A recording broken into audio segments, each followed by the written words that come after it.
अस्सलाम वालेकुम, मैं हूं फरीद रईस और आप देख रहे हैं प्रोग्राम हम बराबर के साथ। अपने आज के इस प्रोग्राम में हम बात करेंगे उसामा बिन लादेन की हलाकत के बाद भारत की जानिब से आने वाले कुछ सख्त बयानात और फिर प्रोग्राम में बात की जाएगी भारत के उस जंगी जुनून की जो खित्ते में अदम तवाज़ुन और अदम इस्तेहकाम का बायस बन सकता है।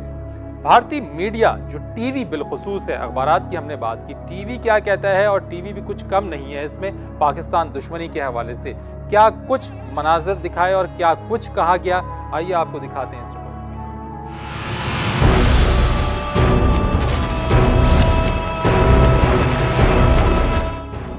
उसामा बिन लादेन की एबटाबाद में हलाकत भारत की प्रोपेगेंडा मशीन के लिए ईंधन साबित हुआ।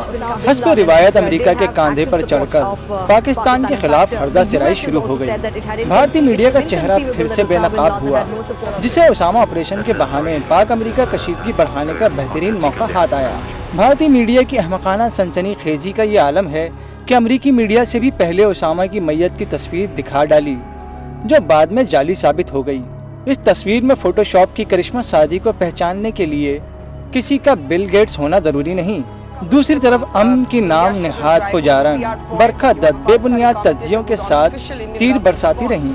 This just proves that Pakistan has been essentially treating Osama bin Laden as a state guest.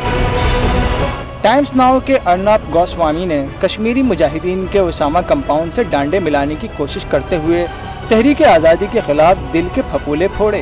Pakistan ducks, dodges and fumbles after being caught red-handed. There is more incriminating evidence emerging.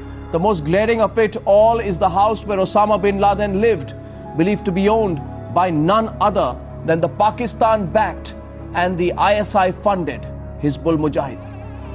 उधर India today ने इश्तियाल अंगेज सुर्खी जमाई कि Osama की मौत से पाकिस्तान तो सामने आ गया, लेकिन भारतीय अब भी नहीं जागेंगे। इन सारी हकीकतों को देखकर मुहावरे की सदाकत पर यकीन और पुख्ता हो जाता है। कौन सा मुहावरा? वही, बगल में छुरी मुंह पर राम राम। नाज़रीन, रिपोर्ट आपने देख ली, पैकेज देखा आपने, जिसमें भारतीय मीडिया टीवी की जानिब से जो कुछ कहा गया उसामा बिन लादेन की हलाकत के बाद और किस किस तरह से पाकिस्तान के ऊपर इल्जामात लगाए गए।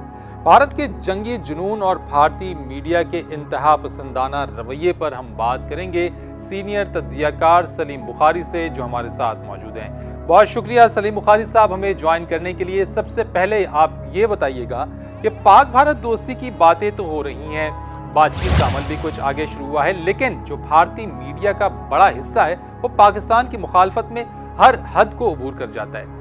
क्या ये महज सनसनीखेज सहाफत है या डोर कहीं और से हिल रही है? देखिए, अगर आप तजर्बे की बुनियाद पे बात करें तो इंडिया का मीडिया हमेशा वही लाइन टो करता है जो उनकी हुकूमत की होती है।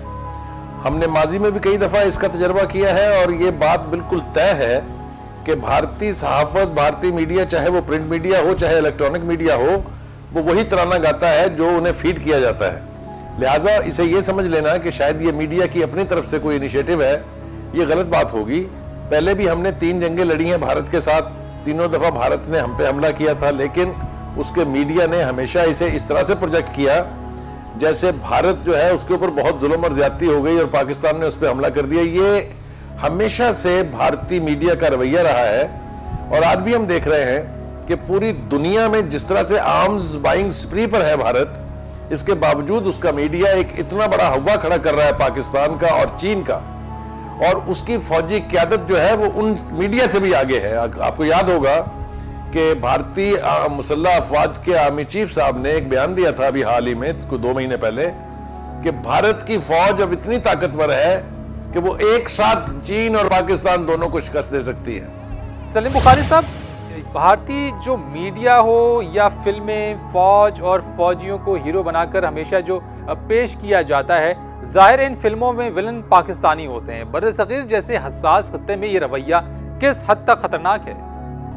देखिए, ये भारत का रवैया जो है ये जाना बूझा है, ये कोई अचानक हमें पता नहीं चला है। एक पूरी सीरीज बनी थी फिल्मों की भारत में, जिसमें पाकिस्तानियों के 2 रूप थे, या हम टेररिस्ट के तौर पे दिखाए जाते थे या डॉन के तौर पे। हर फिल्म में उठा के देख लीजिए, जो मोस्ट नेगेटिव कैरेक्टर है वो मुसलमान है और उसका मुसलमान नाम है। तो ये तो खैर छोड़िए, आप एक तरफ रखिए। लेकिन आप ये देखिए, इस तरह की सनसनीखेजी जो भारत का मीडिया फैला रहा है, ये बिला मकसद नहीं है। आप देखिए, जब से ओबामा साहब भारत का दौरा करके गए हैं और वो सारे कदगन जो भारत के ऊपर यानी नाफिज किए गए थे ताकि इस खित्ते में बैलेंस ऑफ पावर जो है वो डिस्टर्ब ना हो, वो तमाम कदगन उठा लिए गए हैं और अब भारत बिल्कुल आजाद है। वो दुनिया के जिस मुल्क से चाहे, जिस मिकदार में चाहे, न सिर्फ हर किस्म का असला खरीद सकता है, बल्कि वो सुपर हाईटेक कंप्यूटर जिस टेक्नोलॉजी पर मुकम्मल बैन था इसलिए कि एनपीटी साइन नहीं किए हुए इंडिया ने, उसमें भी उन्हें छूट दे दी गई है। तो एक बिल्कुल खुला रास्ता बना दिया गया है भारत के लिए कि वो जो चाहे अपनी मनमानी जिस तरह से चाहे करे। अब ये अमेरिका की अगर पॉलिसी है पाकिस्तान और चीन को टेम रखने की और भारत का कद बढ़ाने की, तो मेरा नहीं ख्याल कि इसमें उसमें कामयाबी होगी, इसलिए कि भारत जितना रुपया, जितना सरमाया इस वक्त अपनी आर्म्स परचेजेस पर लगा रहा है, अपने दिफा पर लगा रहा है, पलट के अगर कोई देखे कि वहां के अवाम की हालत क्या है, वहां गुर्बत का लेवल क्या है, तो इन दोनों में कोई बैलेंस नहीं है। जी बिल्कुल। सलीम बुखारी साहब, मैं आपसे ये भी जानना चाहूँगा ज़रा कि भारत की अपनी जो दूसरे पड़ोसियों से भी कुछ ज़्यादा मामला ठीक नहीं है, बनती नहीं है कुछ ज़्यादा। हमने भी देखा, ये रिवायत भी है, देख भी रहे हैं, दूसरे जो पड़ोसियों से भारतीय मीडिया का क्या सलूक है? क्या वो यही सलूक है जो पाकिस्तान के खिलाफ किया जाता है? भारतीय मीडिया जो सलूक करता है, देखिए, इसके लिए किसी रॉकेट साइंस की जरूरत नहीं है।